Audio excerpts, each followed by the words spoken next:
देता हूं। श्री दिग्विजय सिंह।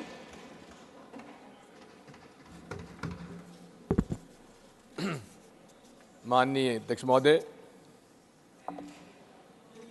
माननीय गृह मंत्री जी ने 2019 में जम्मू कश्मीर के बारे में उनके श्रीमुख से बताया बड़ा क्रांतिकारी बिल लाए थे। स्थापित राज्य को समाप्त करके यूनियन टेरिटरी बना दिया गया। क्यों बना दिया गया? और अब ये प्रस्तावित किया जा रहा है कि वापस उसे राज्य का दर्जा दिया जाए। क्यों दिया जाए? हम लोग हमेशा से इस बात को कहते थे कि माननीय गृह मंत्री जी, जम्मू कश्मीर राज्य का विषय संवेदनशील है और इस संवेदनशील परिस्थितियों में निर्मित हुआ है और संवेदनशील परिस्थितियों को हम लोगों को समझने की आवश्यकता है। इतिहास की बात करते हैं और इतिहास किस प्रकार से तोड़ मरोड़ के लिखा जाता है उसको थोड़ा सा मैं कहना चाहता हूँ। कोटेशन है हिस्टोरियन का, E.H. कार का। History consists of corpus of ascertained facts. The facts are available to the historians in documents, inscriptions, and so on, like fish on fishmonger's slab. The historian collects them, takes them home, and cooks and serves them in whatever style and appeals to him.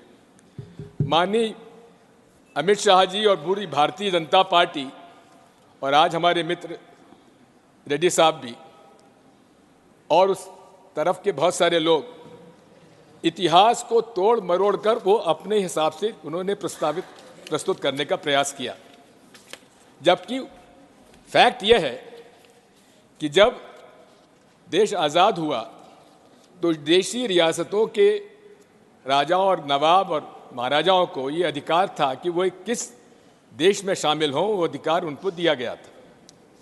नवाब जूनागढ़ में जहाँ की Hindu population है, उन्होंने कहा था कि मुझे पाकिस्तान में शामिल होना है और महाराज हरि सिंह जी ने आखिर तब तक टालते रहे, वे नेगोशिएट करते रहे और अंत में एकदम से उन्होंने कश्मीर वैली में श्रीनगर में जहाँ की 95% मुसलमान हैं, वहाँ निर्णय लिया कि मैं हिंदुस्तान में शामिल होऊंगा। इतिहास इस बात का साक्षी है कि उसके बाद जो कुछ हुआ, अगर कश्मीर वैली और जम्मू कश्मीर आज भारत के साथ हैं, उसका श्रेय अगर किसी को जाता है तो पंडित जवाहरलाल नेहरू को जाता है, शेख अब्दुल्ला को जाता है। और दूसरी तरफ जूनागढ़ जहां बाहुल्य था हिंदुओं का, वहां नवाब साहब अपने हवाई जहाज में बेगमों को छोड़ गए, बाकी लोगों को ले गए और पाकिस्तान चले गए, लेकिन जूनागढ़ भारत का आज एक अंग है। आप कितना ही अमित शाह जी पंडित जवाहरलाल नेहरू जी के बारे में कुछ भी कहें, लेकिन एक बात मैं आपसे कहना चाहता हूं, अगर आज जम्मू कश्मीर और विशेषकर जम्मू कश्मीर वैली आज भारत का अंग है, उसका एकमात्र श्रेय किसी को जाता है तो पंडित जवाहरलाल नेहरू पर विश्वास था शेख अब्दुल्ला का, जिसकी वजह से आज कश्मीर वैली हमारे साथ है। सर, आर्टिकल 370 के बारे में बहुत सारी बातें कही गई, आतंकवाद समाप्त हो जाएगा, लेकिन आर्टिकल 370 में बचा क्या था? 90% जो अलग से आर्टिकल 370 के प्रोविजंस थे, वो तो इंडियन कॉन्स्टिट्यूशन के साथ उसमें समावेश कर दिए गए थे पहले, धीरे, इसलिए उसका कोई असर नहीं था। और कहा था आतंकवाद खत्म हो जाएगा, समाप्त हो जाएगा, लेकिन क्या आतंकवाद समाप्त आज हो गया? रोज हम आतंकवाद की गतिविधियां वहां पर देख रहे हैं, हमारे लोग शहीद हो रहे हैं। आपका जिस तरह से नोटबंदी में न तो काला धन वापस आया, न भ्रष्टाचार समाप्त हुआ, ना भ्रष्टाचार समाप्त हुआ, दिग्विजय जी, ना भ्रष्टाचार समाप्त हुआ ना फेक करेंसी समाप्त हुई, और उसी तरह से Digvijay Singh ji, sir, you are a very sir, let me speak. एक second, sir, let me speak. एक second, Let me speak, sir. I'm not yielding. एक Sir, I'm not yielding. No, I'm not yielding. no, you are yielding to me. Sir, उसी One तरह से- second. I'm नहीं, not yielding. Digvijay उसी जी, तरह से, दिग्विजय सर, सिंह उसी जी, तरह से, sir, Digvijay Singh ji, sir, you are yielding to me. Yes, sir. One second. You see, in all modesty, I thought it was an issue serious enough sir, I am one second, talking to seriously. make available every member an opportunity to put forth his or her point of view. And we have to keep to the subject. Sir, I am If we talking make to it a debate in journal, that is neither befitting your status. You are a very senior member, sir. Confined to the subject. Sir, I am confined. The way they had claimed. And Similarly, conclude also, they had sir. claimed in Article 370 when it was discussed here in the Parliament, they had said that we will finish terrorism from Jammu Kashmir. क्या वो समाप्त हुआ? Sir, we will wait for the reply. Sir, नहीं हुआ. आज अगर आप रोज हम देखते हैं कहीं ना कहीं घटनाएं हो रही हैं. सर, दूसरी बात यह है कि आपने आरक्षण का बिल लाए हैं. पहाड़ी लोगों को भी आप आरक्षण दे रहे हैं, अच्छी बात है. ये कांग्रेस पार्टी और नेशनल कॉन्फ्रेंस की सरकार के समय से हम लोगों का प्रस्ताव ये रहा है. लेकिन उसमें ये भी बात समाप्त अभी नहीं, उसमें साफ नहीं की गई है कि आखिर जो हमारे अभी जिनको आरक्षण मिल रहा है उनका आरक्षण समाप्त कम तो नहीं होगा. इसी के साथ साथ हम ये भी उनसे चाहते हैं कि उन्होंने बिल में ये बताया नहीं है कि कितनी संख्या में इतने पहाड़ी लोगों को और दिया जाएगा, कितना प्रतिशत दिया जाएगा, इसका कोई स्पष्टीकरण उन्होंने नहीं दिया है. सर, मैं आपसे कहना चाहता हूं कि आज जम्मू कश्मीर के, विशेषकर जम्मू कश्मीर लोगों का, मेरे भी कई लोग वहाँ पर रिश्तेदार हैं, जितेंद्र सिंह जी इस बात के नहीं होंगे तो बता देंगे. वहाँ पर आज इतनी नाराज़ी है कि जिन लोगों को, लोकल लोगों को नौकरियाँ मिलती थी वो आज नौकरियाँ नहीं मिल रही हैं. ठेकेदार बाहर के प्रदेशों से आ रहे हैं, मैं नहीं कहूँगा कहाँ से आ रहे हैं. लोकल लोगों को आज कोई अधिकार वहाँ नहीं बचा है. मैं आपसे अनुरोध करना चाहता हूँ कि ये, हालांकि जो रिजर्वेशन का बिल है इसका तो हम समर्थन करते हैं क्योंकि हम लोगों का ही पुराना प्रस्ताव था, लेकिन उसमें क्लैरिटी की आवश्यकता है. आज 4 साल हो गए आपने कॉन्स्टिट्यूशन अमेंडमेंट किया और उस समय इस हाउस में जम्मू कश्मीर का एक भी प्रतिनिधि नहीं था. हालांकि आप उठ के कुछ कहेंगे, लेकिन सबसे बड़ी बात है तब जम्मू कश्मीर की असेंबली नहीं थी, जबकि कॉन्स्टिट्यूशन अमेंडमेंट के अंदर ये प्रावधान था कि स्टेट असेंबलीज का भी उसमें समर्थन आना चाहिए. Thank you, sir. You say thank you? I say conclude. I'm grateful, sir. Conclude. I'm grateful, sir. So you are supporting me. I'm extremely grateful. No, I'm not supporting you. Sir, Sir, the point I'm trying to make as a is- matter of fact, Sir, Divyajit Singh ji, what you are saying me, I am baffled. Thank you, sir. As a lawyer, Yes. with some knowledge of law and Yes. constitution, Sir, I'm not a lawyer, unfortunately. therefore I can appreciate. Thank you, sir. You are on a tangent, not in the right perspective. Sir, what is this, sir? Sir, I am saying Sir, that please this was conclude. unconstitutional, and still we accepted the fact. Although the Honorable Supreme Court has held it valid, we have Yes. nothing to comment on that. Yes. So the point I'm trying to make is, मैं आपसे अनुरोध कर रहा हूं कि जम्मू कश्मीर का मसला जितना संवेदनशील है, उतनी संवेदनशीलता इस माननीय मोदी जी की सरकार ने उसको प्रदर्शित नहीं किया है. वहाँ एक तंत्र राज चला हुआ है, वहाँ के लोगों के कोई राय मशवरा लिया नहीं जा रहा है.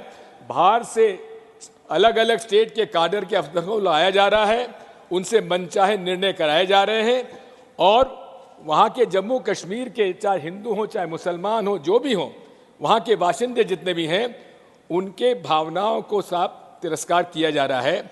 4 साल से वहाँ कोई असेंबली नहीं है, केवल माननीय राज्यपाल महोदय उसमें काम कर रहे हैं. मैं उनकी भी प्रशंसा करूंगा, उन्होंने बड़ा मुश्किल में काम किया है, लेकिन साथ में संवेदनशील राज्य की असंवेदनशील तरीके से उसका कानून लाए हैं और वहाँ का प्रशासन जो है, शासन जो है, बाहरी ताकतों के माध्यम से चलाया जा रहा है। वहाँ के लोगों को, वहाँ के बाहरी ताकतें मतलब आउटसाइड द स्टेट, और वहाँ के लोकल लोगों का कोई पार्टिसिपेशन उसमें नहीं है। इसलिए मैं सारी बातें आपके सामने रखना चाहता था। बहुत बहुत धन्यवाद। और चुनाव तारीख भी तत्काल इनको लागू उसको करना चाहिए, क्योंकि डिलिमिटेशन के अंदर जो भी हुआ, एक तरफा काम हुआ है, वहाँ के आपके हर पार्टी के लोगों से भी संपर्क आपका है कि नहीं, मैं नहीं जानता। Leader of the house. और दूसरा ही नहीं सर, ये भी बात समझ लीजिए, पीडीपी के नेता महबूबा जी को आज हाउस अरेस्ट करने का क्या कारण है? ऑनरेबल होम मिनिस्टर, ये खड़ा हुआ हूं, सुबह एलजी साहब ने स्पष्टता कर ली है, वो जहां जाना चाहे हम सिक्योरिटी भी देंगे, जा सकती है। अब जबरदस्ती कोई बाहर नहीं ले जा सकता, कोई हाउस अरेस्ट नहीं हुआ है, मैं रिकॉर्ड पर कहना चाहता हूं। Leader of the house, leader sir, ये मेरी सर, ये तो बड़ा गलत आरोप है। ये कैसे आप टॉलरेट करेंगे? दिस इज दिग्विजय सिंह जी, इसको ये कोई this is a personal observation and prejudicial. Mehbooba ji की पुत्री ने अपना वीडियो डाल किया है। पे जैसे भाषण में होता है वैसे बात। Leader of the house. माननीय अध्यक्ष जी, मैं एक स्पष्टीकरण चाहता हूं माननीय दिग्विजय जी से। इन्होंने अभी अपने वक्तव्य में एक बात कही कि बाहर के लोग आके यहाँ काम करते हैं और लोकल लोगों को काम नहीं मिल रहा है। मैं इनसे जानना चाहता हूँ, क्या ये जस्टिफाई कर रहे हैं जिस प्रकार का वहाँ व्यवहार हुआ बाहर के लोगों से, क्या ये जस्टिफाई करने के लिए उन्होंने वक्तव्य दिया कि जिसके कारण इनके सरकार के रहते इनके सरकार के रहते बहुत बड़े वर्ग को, बहुत बड़े समाज को वहाँ से विस्थापित कर दिया गया, और आज भी जो लोग वहाँ काम कर रहे हैं उनके साथ जो दुर्व्यवहार होता है, क्या ये उसको जस्टिफाई करने की कोशिश कर रहे हैं? Honourable parliamentary affairs minister, honourable one second, I would wait for a minute.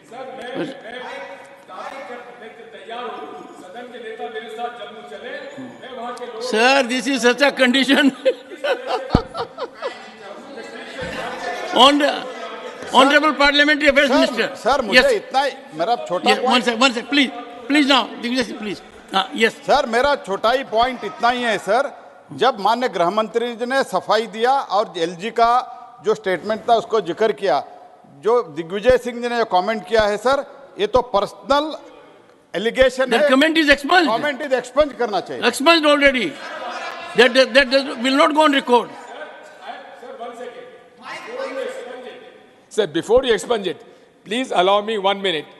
Sir, these are the facts which brought to our notice, and if Honorable Home Minister says it is incorrect, I accept his facts. I accept his statement. One second. But the fact remains one sec, please. that this was take your seat.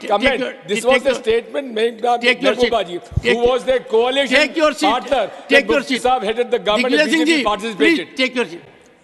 Digvijay Singh ji, your observations were not befitting your position. Now, one second, please don't rise. And they were prejudicial. And they may be far distanced from the ground reality also. So let us not engage into a situation where we make reflections against each other. They are expunged. Dr. Radha Mohan Das Agarwal.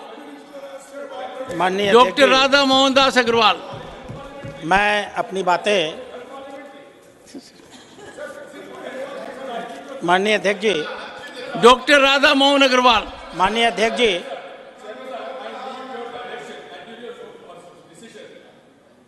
said, sir, you will have a decision. Was it unparliamentary? Yes, you will have a decision. Sir, and you okay, sir. If whatever I said I can tell you, I can assure you, know from you in writing, sir. I can assure you, I have decided already 3 matters, 2 of them being raised by leader of the opposition. I will give my ruling on this. If someone were to tell me that this is moon, well, I will not accept it. Sir, moved. Your observations were absolutely personal, prejudicial, and Chand. Not fitting a member of your Sir, stature. it's not that. Sorry, I Sir, don't. I reserve the right to Expunge, speak my views. No, sorry. But whatever I said is parliamentary, and it is, if it is unparliamentary, please expunge. If it is not Factually unparliamentary, untenable. please retain it. Prejudicially motivated Sir, this is not. and Sir, not how not can you decide that, appropriately sir? utilizing Sir, your how question. can you No, decide no, that? sorry. Doctor Sir, what? Radha Mohan Das Agrawal.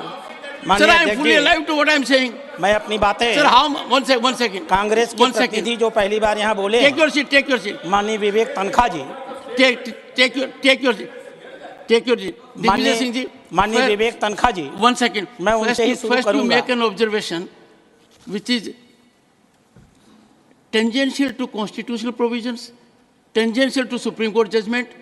I just slightly reminded you, please don't go that far. And secondly, in making personal observation against the Home Minister, under the rules, Sir, what let me give a ruling. Under the rules, if you seek to make a personal allegation against a person holding constitutional position, it has to be by Sir, your what substantive I've motion. said- Sir, That what motion is I've- not there. Sir, whatever I have said. Dr. I Radha stand Mohan Das by- Agrawal, please. No, sir. Not good. माननीय अध्यक्ष जी, मैं अपनी बातें माननीय विवेक तनखा जी ने जो बातें कही वहीं से शुरू करूंगा। उन्होंने कुछ